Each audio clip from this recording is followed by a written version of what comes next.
सोलापूर शहरामधील नई जिंदगी परिसरातील भीमाशंकर नगरमध्ये एका 20 वर्षीय तरुणीने राहत्या घरी गळफास घेऊन आपली जीवनयात्रा संपवल्याची धक्कादायक घटना आज दुपारी घडली।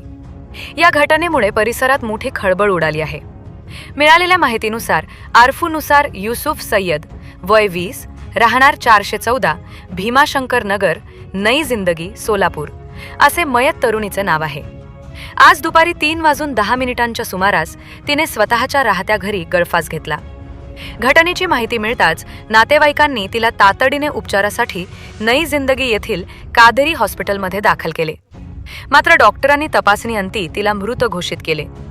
त्यानंतर मृतदेह शवविच्छेदनासाठी शासकीय सिव्हिल हॉस्पिटलमध्ये पाठवण्यात आला आहे।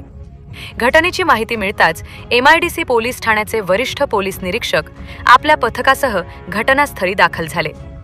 प्राथमिक माहितीनुसार मयत आरफूनुसार हिने यापूर्वीही आत्महत्येचा प्रयत्न केल्याचे समजते। मात्र तिच्या टोकाच्या निर्णयामागील नेमके कारण अद्याप अस्पष्ट आहे। सध्या MIDC पोलीस ठाण्याचे पोलीस हेड कॉन्स्टेबल शिंदे या प्रकरणाचा पुढील तपास करत आहेत। काय बदल काय घरात तुम्ही पण नव्हतं, तुम्ही बहिणी होते। अचानक असं बारक्या पोरीने मला कळवलं की मी मोठ्या पोरीने असं केलं म्हणून घरी गेलो तोपर्यंत